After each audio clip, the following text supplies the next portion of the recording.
Hey guys, so how are you doing? This is Zed from Zedoutdoors. I hope you're having an awesome day. So you are joining me on another adventure. See, Zedoutdoors is always outdoors now. So where am I? You're probably asking. Well, probably judging by the title of the video, I am with a very well-known YouTuber, a very well-respected member of the Bushcraft community, especially here in the United Kingdom and abroad, Mr. Mike from MCQ Bushcraft. Now, rewind back a few months, obviously I've started my journey at the beginning of this year, 2014. And obviously, I've been following a lot of people on YouTube, and certain people I pay a lot of attention to, might be one of them. So over time, we've been speaking back and forth. Now, as you guys know, I'm on a journey where I'm learning what I can, So I go out, and every time I go out, I endeavour to kind of learn more and improve upon my skill set. So speaking to Mike, he's based in the western part of the United Kingdom, so it's about 2-3 hours away from me.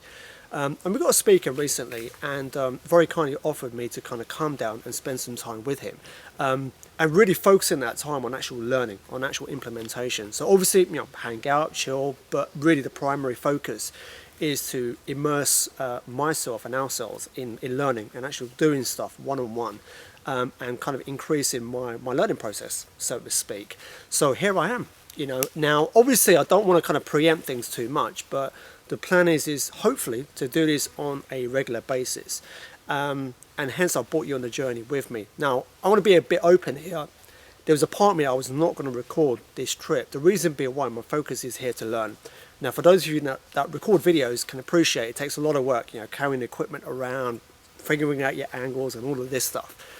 You see, I've got to take time, man, to do these fancy videos. And last minute I decided, you know what, forget it. Let me just do a very kind of general video diary. Now, my intention here is to learn. That is my single focus here. So this video is not really designed as a tutorial per se. It's more to kind of just encapsulate the experience of me spending time with Mike, and hence why I brought you on this journey. So please, if certain things I'm not showing you properly, once again, it's not designed as a tutorial.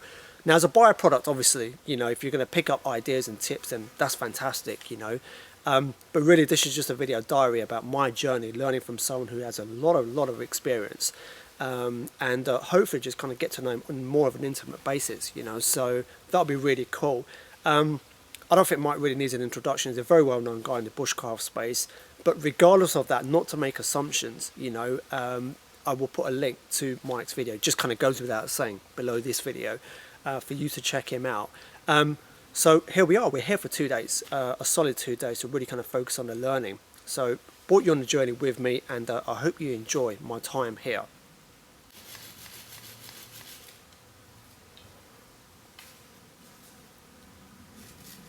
You probably know this already.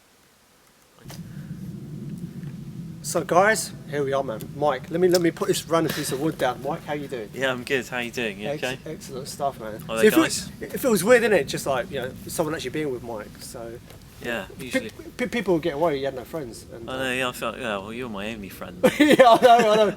And even I have to pay him. So it's like, it's like a business relationship going on. Yeah. But no, I appreciate the No, it's great. No, good to have you down here. It's great to yeah. meet somebody off YouTube. It's quite surreal when you turned up. But, I know. Not scary in real life. No, it was good.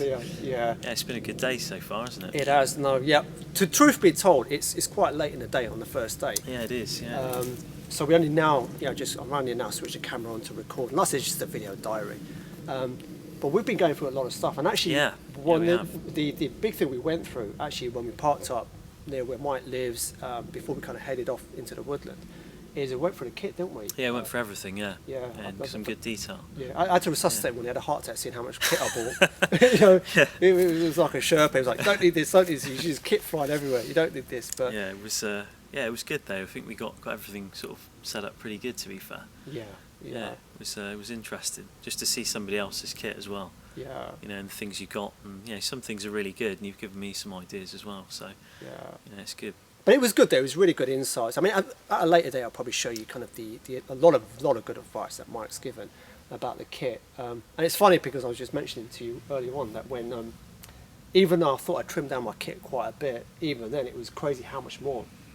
Yeah. There was a lot, wasn't there, to actually take out. It's surprising when you sort of you know, think about how things work and how systems come together and stuff, and the kit that you've got. Yeah. You know, you don't really need too much. No. You just need things that are going to work together really well and do multiple jobs, and yeah, that's really what you want, to be honest. So, Yeah. So what we're doing now is we need to get some food on. It's a hard life, isn't it, for us bushcrafters? yeah, I'm starving. I know. So we're actually really hungry. So what we're going to do now, we're just, well, Mike's walking through. The kind of idea with this kind of first trip is we kind of Mike's taking the lead on this first one. We're kind of doing it quite chill. The main focus was kind of the kit, the basic camp etiquette, etc. That's what we're going through on this kind of trip. So what we're doing now, I'll do a bit of a zoom up, and we're just going to be just doing a bit of a different way of putting the fire together. Yeah, I'll just literally batten through this as well. So what we're doing now, we're obviously making a pot hangers, aren't we, Mike? Yeah, this is just a really basic pot hanger, to be honest. We've got quite a few of these ticks out of hazels. Lots of offcuts from things we've been working on today. And instead of doing like a traditional pot hanger where you've got, you know, lots of different notches and things that can be adjusted and moved around, I thought we'd go for something a little bit more communal. So just popped a crossbar over there. And the nice thing about it is that we can have, you know, a pretty substantial fire just here, you know, tonight as well. You know, do a bit of cooking, and we've got these little ticks that can hang off there, and we can have as many of those as we like. It's really quite a basic setup, but we've just put some little stop cuts in there and made like a beak, you know, a typical kind of pot hanger cut, and we can just hang our pots in and hang them over the fire and sterilise water, because our water source is down there, and it's okay, but yeah, not amazing. I've seen it at better times of the year when the river's flowing. So yeah, we can sterilise some water and obviously get things cooked, and when we don't need to use the pots, we can just obviously take them out of the way, and this won't burn. We'll never have the fire running that high. So you were talking about the shield behind the reflector. Thermal wall. Yeah, the thermal wall. Yeah, You were saying that what? So in a climate like this, where at the moment we it's, don't need one there. Yeah. We don't really need a thermal wall at this time of year. It's quite mild for September. We've got a pretty good month, warm weather. Yeah, I mean, I was thinking usually we could incorporate quite a large thermal wall across here. And you know, thermal walls are really useful things. And as I was saying, if me and you were out and it was really cold, we probably wouldn't be in hammocks. We'd be on the ground, and our tarps would be configured together in a scenario where we could both benefit from the heat of a fire and a thermal wall. Mm-hmm. And things would be, you know, slightly more sort of close knit really than us being up in the air in a hammock, because it'd be just too cold really. So give it a couple of months, we'll end up getting quite cosy then, won't we? Yeah, that's it. Yeah, that's the idea. That's my plan anyway. I don't know. It'll make great viewing though, that's for sure. Yeah, So. yeah, I'm hoping so, mate. But yeah, no, it's a pretty good camp, to be fair. We're in a really nice part of the woodland, so. Yeah, this is a beautiful woodland that you've got Yeah, here. it's really nice. We're in a nice part of it where the, you know, it's fairly deep, and we can just kind of do what we like really. So, plenty of deer around here as well. Old deers just roaming. Oh right, I'll win after the bingo. And, That's it. Yeah, they sort of lose their sense of direction.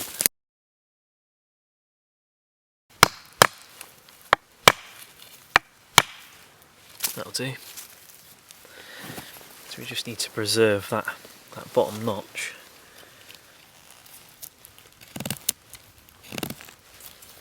So you're going in quite an angle, aren't you, with these? Yeah, just to get material off.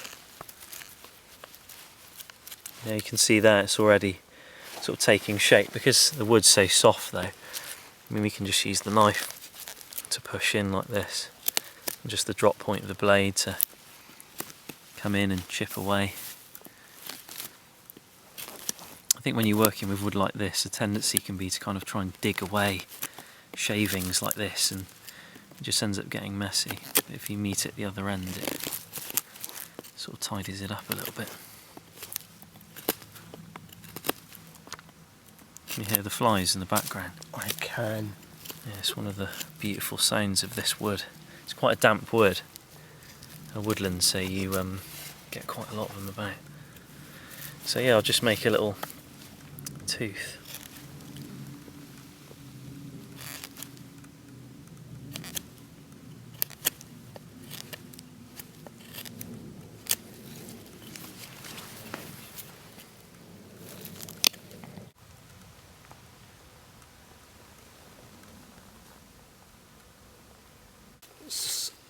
So with this one, so okay, so you're saying to Yeah, grip. you can hold the knife in the foregrip sort of hold, which is just literally like that. Right. And then use that thumb, so you're wrapping your fingers around that piece of wood, which is great, and you've got that thumb free. Mm. You can just literally use the two whilst rolling your wrist, almost like you're carving in like a semicircle. And don't worry about those bits, they can just stay where they are for the time being. So when you've got to that point there, if you keep the knife where it is, you can always push the blade round that way, just to free things up a bit more, so you're contouring that beak a bit, so you're like that. Okay. So you can dip the blade round just slightly. Yeah, there you go. No, that's fine. That's what you wanted to do. Yeah. Okay, so what we need to do now, we need to collect the firewood. Is that correct, Mike? Yeah. We've got our tinder. We collected it on the way in, so we had quite a long walk to get to this position. Yeah.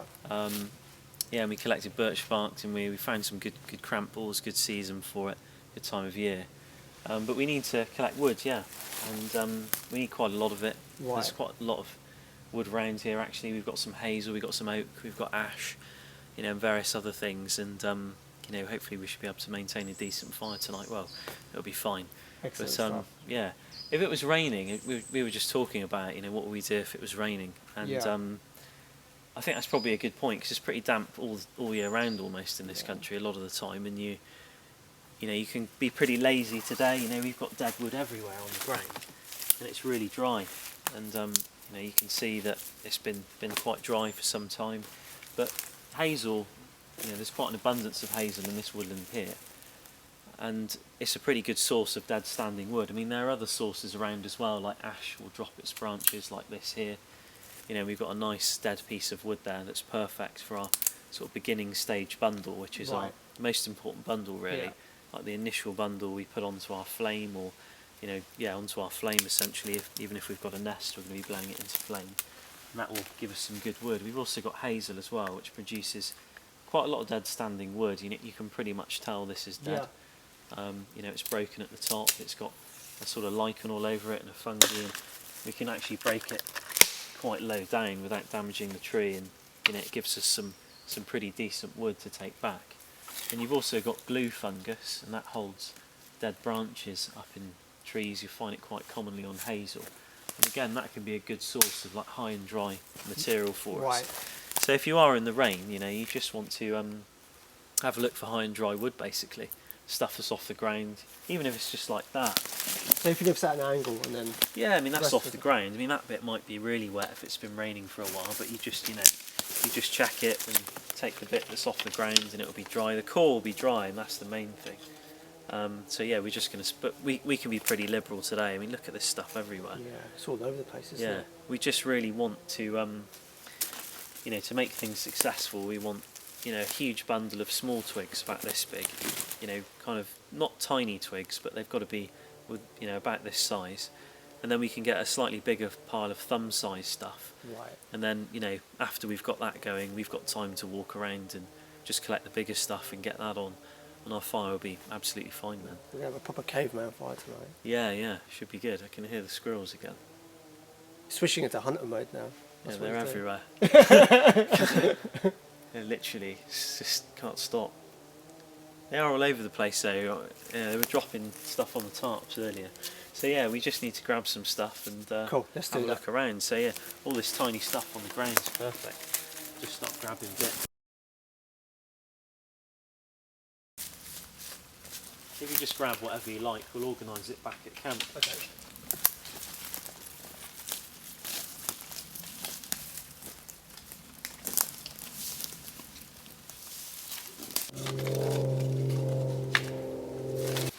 Okay, so we've assembled the firewood. Yeah.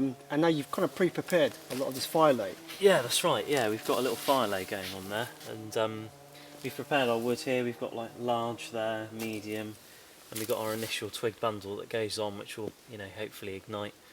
And yeah, we've got this fire lay, so we've got a raft down, and that just really helps get oxygen in to the fire. And also, if it's wet, it keeps it off the damp ground. And it does end up burning and giving you a really nice bed of embers. So I've used oak and ash, which are two good hardwoods there, to lay the base, because I don't want those to kind of just burn out too fast if it's like soft hazel, for example. But we've got this little triangle, And this is going to allow us just to control the bundle really, because sometimes, you know, you'll get your reaction going on under here, and you place the twig bundle on top, and with birch, one of the biggest issues is smothering the fire. Gotcha. Because, you know, it's a flame, it's not an ember, and you can't blow on birch to make it kind of ignite better. You'll end up just putting it out. So you want to just bring that bundle up a bit and move it away to allow more oxygen to get in, and you know, you can obviously keep it there, and you know, things will kind of work out a bit better for you. But yeah, we've got some birch here, so we've got our scratch pad. This is what we're going to scrape. Got 2 prize-winning cramp balls there. Don't think we can use those, mate. Yeah, probably gonna have to go in the display. But if we tear these into strips, Okay. so you've just got some nice strips of birch. This isn't too bad, this birch actually. It's been down for quite a while, but it's still got some resin in it.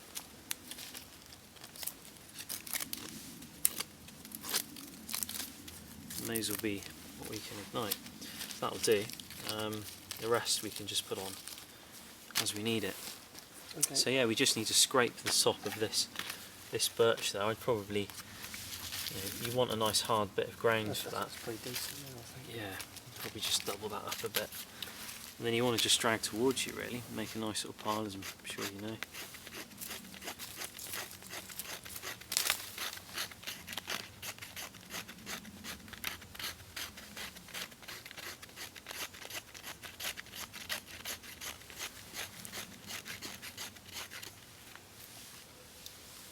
Nice.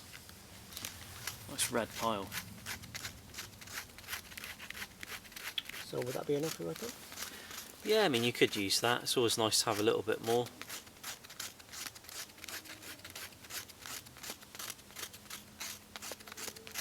If you keep going in one area, you generally start cutting through to the resinous stuff and get a bit more red in the...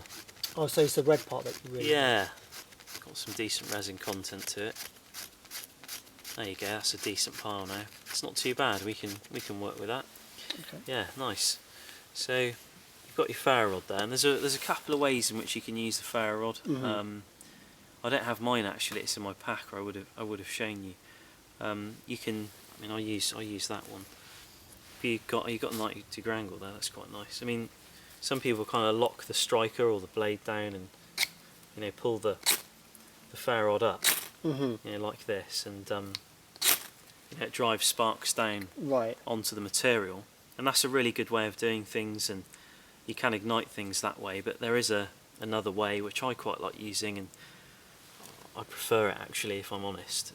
And that's really just to kind of put the ferro rod down and hold the knife a bit like that, and just literally drive some sparks down. It is a bit tricky with a knife because of the length, but if you use a striker, you can localise the sparks a bit more. So let's give that one a try then. Yeah. You do have to put quite a lot of pressure down and keep the pressure on. Let me try that out first.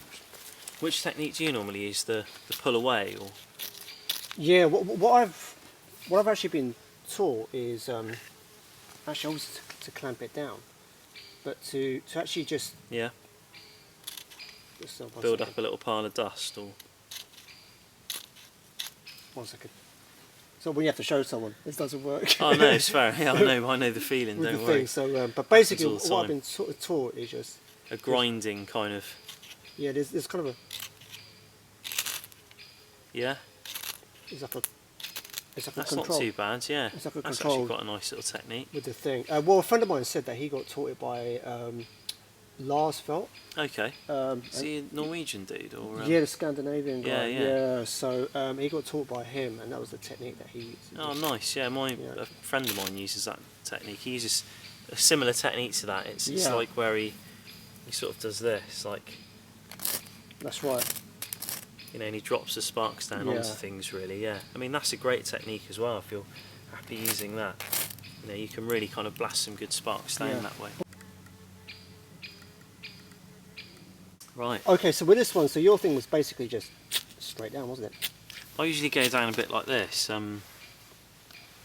It's easier to sort of do it on top of that bit of wood there. Usually hold it like a pencil, like that. Find an area that's nice and smooth. Oh, so you really going to go down the whole length. Like that, yeah. And I stop when that top of that nail touches the sort of floor, basically. So I don't go all the way to the bottom, or else you flatten, you know, the work you're doing and smother it out. But by stopping there like that, you know, you're driving those sparks down. But yeah, I quite like that. You know, that grinding technique. It's quite nice, quite handy. Yeah, give it a try. I mean, the drag away technique where you hold the striker steady and blast back is really good for like materials that have a lot of surface area that you need to cover with sparks. You know, like clematis and various plants, or cotton wool and Vaseline. Right. You know, where if you're sort of doing that, it doesn't really respond too well. But yeah, sometimes you just want to localise those sparks, but see how you feel with it. So once I light it, then what we're going to do? Yeah, we'll take these pieces here and we'll look at the smallest sort of parts and hover them over the top, and they'll ignite, and then we can just start igniting other pieces and get it all built up. So what we'll do, if we do the way that you... Oops.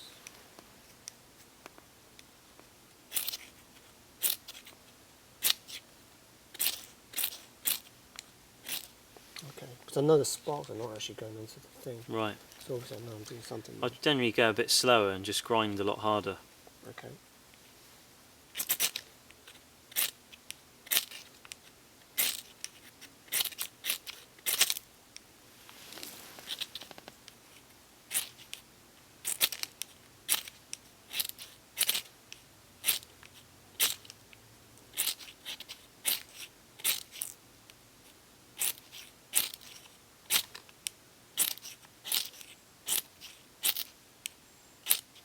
Yeah. Let's try a...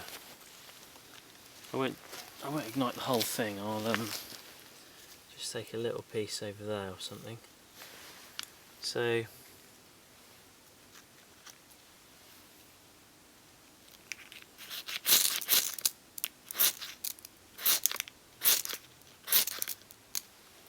that's generally what I do, but Right.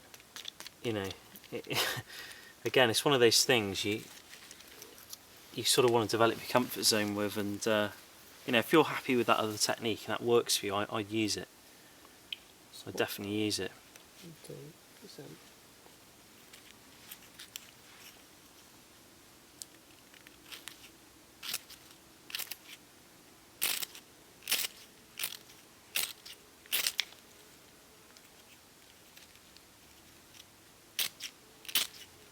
Yeah, nice.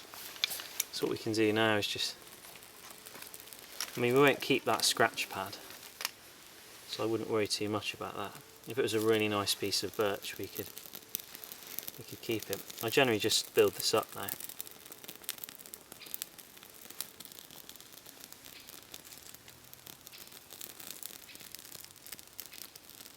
What you'll find is birch curls as well, which can be a bad thing actually. So now we're just transferring it there, yeah? Yeah, we just start adding pieces to it. We want to get a decent flame, really, like a substantial flame that isn't gonna go out, because it's a bit fragile when it's small like that. Sorry, mate. That's alright. Just getting you. It's like a birch jewel. Yeah.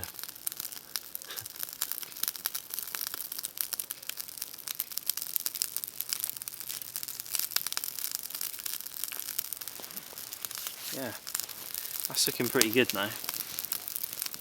So we can just take our twigs and place them over the top like this, and then pick up the triangle and just bring it over. Ah, so you're allowing the air to get in, and yeah, it's just allowing that distance between the two. If you sort of drop this too low, you know, you can really smother it, and you know, you can generally tell because it gets so much brighter, you know, when you do that.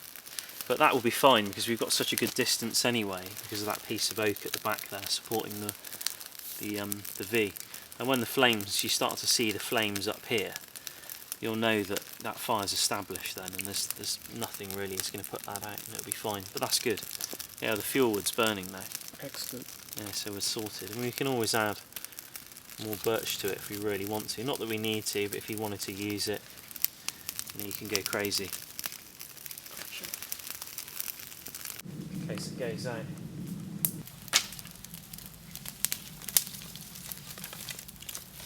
So your idea is still to put on top of the V, isn't it? To keep the thing elevated. Just keep piling it on. And then it will get a seriously hot fire.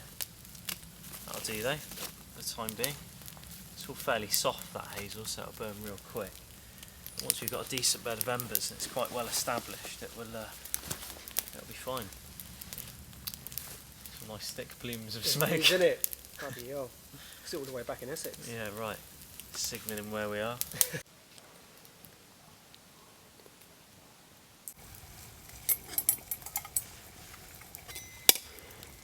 That's not too bad. Might want to give it a stir.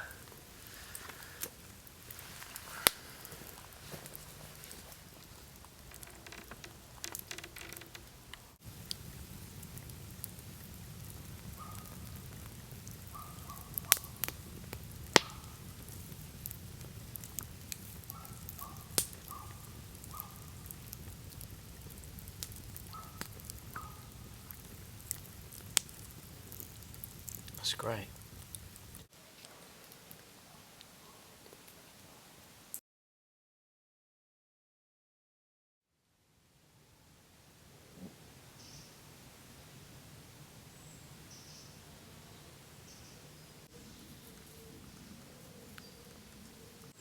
It'd be pretty useful.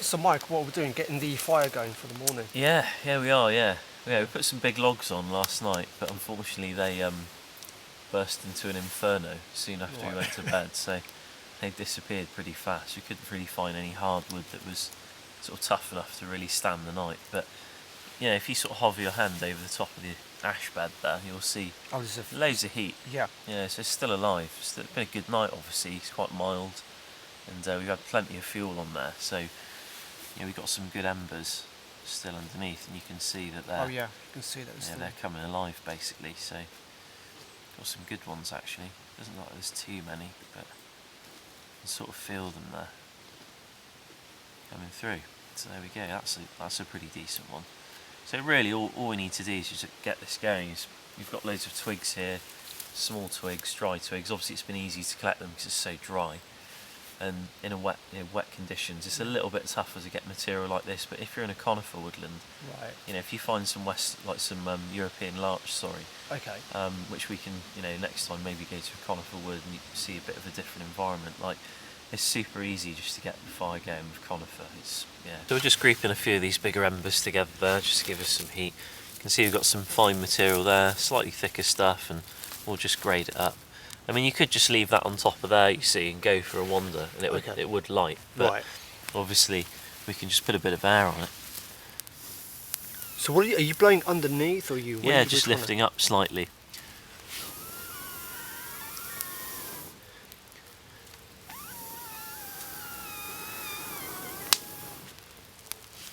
That finer material's lit now, and like the smaller twigs on top will hopefully, if you lift them up a bit and just antagonise it, what it just allows things to do is a bit of oxygen and things to kind of build up really. So we can get our other pile now, which is of the sort of slightly thicker variety, and just start kind of placing those on top as well.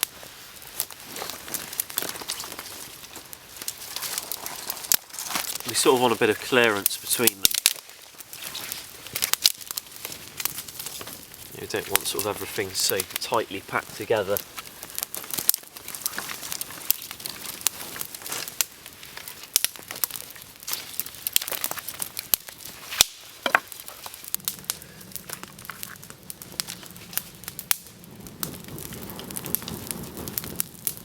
You can talk about a wafter as well, mate. I know, but just see. A good wafter. Yeah. This is actually like a fake armoured plate out of a vest. Is it? Yeah. No way. Yeah, it's a fake like body armor vest. I used to collect like lots of military gear, and I had like loads of these different types of armor. Right. And they often I would get these fake plates to like make them look Right. like they were all the right shape. Yeah. But yeah, I've got loads of them. I don't have any of that stuff anymore. It was like Yeah. when I was a bit younger, but yeah, quite useful actually. Very comfy.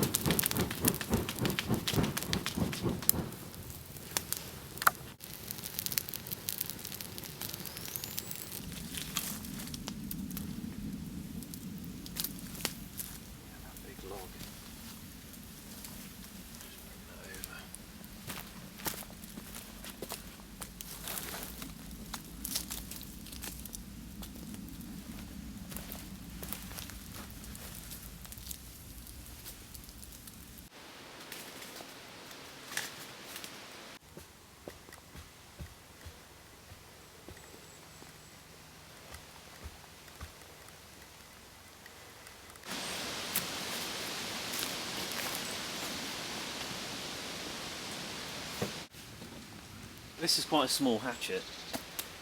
It's not really designed for splitting, and it's not really designed for kind of like bashing large. It's not a log splitter effectively. It's more of a small woodworking carving axe really. It's just a general hatchet. There is a small forest axe. Okay. It's quite good for like felling small trees of around this size. You can even go a bit bigger if you like. It's got a bit of a bigger head. Looks like a 20-inch handle on it. Right. You get more of a swing on that if you want to do that kind of thing. I put a leather shoulder on this because I often batten pieces of wood in half like this with my axe. Okay. And sometimes they're so big, they're like that, and the axe has got quite a nice thick part there, so it does split well. But Gotcha. you know, I just do it to protect the shoulder of the axe because I don't want it to get damaged. But you know, you might want to sort of take on pieces of wood like this with an axe, and with a small hatchet like this, it's not really designed for that. You know, I could space myself out like this and you know, start coming in.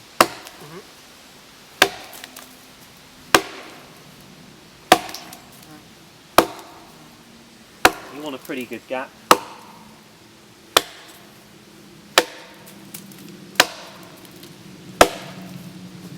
You can come round the other side because obviously my angle's sort of leaning over the top piece of wood.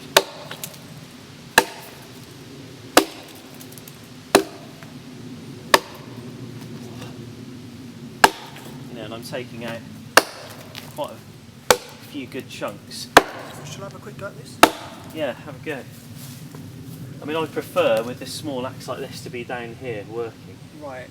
Because it's just such a short handle. I mean, if you're very comfortable with it like that, and you think you'll be alright and your accuracy's on, I'd stand up if you're confident with it, but it might be worth Gotcha. being on the kneel if, you know, especially with a short axe like that. You can take some good swings in. So you want to sort of come in to the left and the right, making a wedge. If it's a really big piece of wood, you can do it in stages like high, low, medium, sort of high, medium, low, high, medium, low. You start rounding out a nice divot. So if you come around the back of the, well, it's really difficult for you to come around the back of a piece of wood actually, but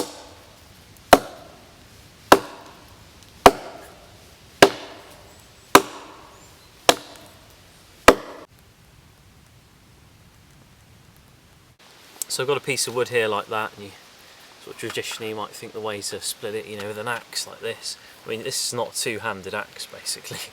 You know, for doing that kind of work with, this is a small hatchet. You probably more likely hold it up here and, you know, do a bit of sort of light work with it, for example, you know, putting points on stakes and things, and you know, that's kind of what I do with it mainly. But you can split wood like this, and there's a few ways you can do it. One of the you know, really good method of splitting wood.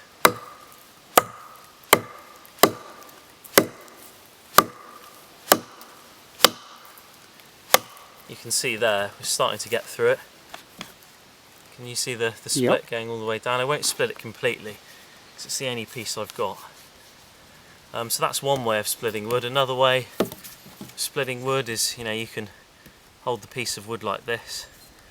Works better with a slightly longer axe.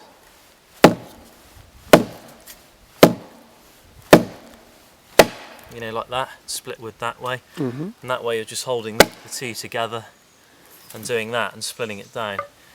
I mean, a fairly decent technique for, you know, splitting wood as well, instead of, you know, sort of going like this. And it's all about the angle of injury with a hatchet. You just minimise that angle so it's nice and small. I mean, I could just go like this, but you know, perhaps if you've got the small forest axe and you want to split a substantial piece of wood, you know, you can do that and bring in with the kneel, and that way you're just driving the axe straight down like this, instead of going like that, where, you know, you might have a little bit of concern with it. But the rule of thumb would be to kneel down, and it's just a useful way of splitting wood, really.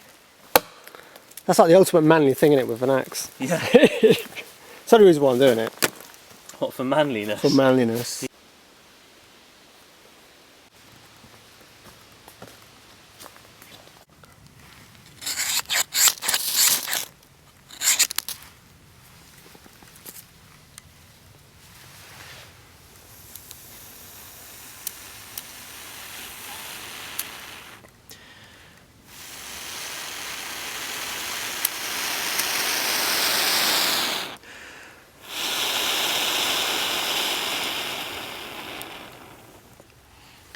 It's a perfect cramp ball, that.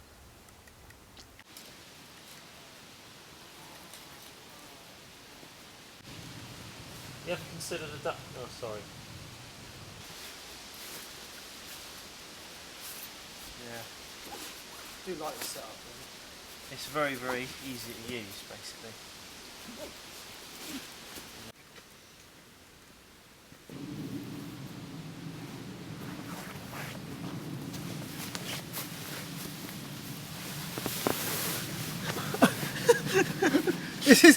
This is about the coziest ending to a video you'll ever see. It's like we're reenacting like Brokeback Mountain of a bushcraft world. Yeah. These hammocks tend to I know, it's like suck you into a central point. this is a chat blind, you know, hammock. You know, do you want to try it out? And naturally slide together. But anyway, we'll leave this unedited, as you do. Yeah. That stuff. But listen, I want to thank you for watching this video. And most importantly, I want to thank Mike. Yeah, no, thanks for coming down, mate. It's been great. It's been really good fun. Yeah, no, Yeah, it's learned some things too, and it's really good. yeah. Unfortunately, I don't feel that way, but yeah, stop joking. He's just a problem with jokes for the past 2 days. But no, in all seriousness, it's been an absolutely amazing time. Like I said, the primary focus was to really focus on the absolute core basics, which is sorting out a kit, get a kit mentality, you know, the basic camp etiquette, and hopefully, with your permission, moving forward, I'd like to come and see you again. Yeah, absolutely, mate. Yeah, it'd be good. With the thing, Yeah. and cover some more stuff, and so hopefully moving forward, get into some real juicy stuff, and that involves stuff without the hammock, okay, and stuff so appropriate things, and but what we're going to be doing is we're gonna get into really cool stuff as of next time. Like I said, this wasn't so much a training video per se, you know, but obviously, you know, if you know, undoubtedly might, you know, with a very solid background in bushcraft, me just I'm not sure what I've got to offer just yet. No, mate, I wouldn't say that. You know, I've learnt some things with you. You've been down, and Yeah, you've learned what not to do. You learned how not to do stuff. But no, I'm joking. But no, it's all been good. So like I said, moving forward, hopefully. Now, Mike really doesn't need an introduction. I'm sure the majority of you will know of his channel. If for whatever reason they don't know of your channel, why? Why don't you know of Mike's channel? Mike, they don't know of your channel, man. This is embarrassing. oh no, it's all right. It's oh mate, this is uncomfortable. This is, I'm very quite comfortable. Couldn't quite cozy actually. But the reality being, so we've got to be serious though. Look, these are professionals that work here, right? But no, in all seriousness, I will put a link to Mike's stuff below. Mike is going to be making an appearance, I believe on Instagram possibly at some point. Maybe, yeah, etc. Yeah. I used to be on Facebook, but I haven't been on there for years, and I might go back on. Yeah, I will encourage him to Yeah. get back on that. At least Instagram. Instagram's a good laugh. It's a good community on Instagram. Okay. A lot less work, just to snap, that's it, upload, and you're done. Either which way, I'm going to put a link down below this video to Mike's blog. Definitely have to check out his blog. That's some amazing content. And the YouTube channel that just goes without saying. So once again, you know, I appreciate you taking the time to watch. And like I said, please go and check out Mike's stuff. The link will be below the video. And if you've got any comments or questions, etc., please leave them down below. And until the next time, this is Zed from Zedoutdoors. Peace out. Cheers, guys. That's it, man. Done. Yeah? Thank you. Yeah, no worries. Excellent. Yeah, it was good. Very cosy ending. Oh, yeah, it was. Good to check out some mushrooms in the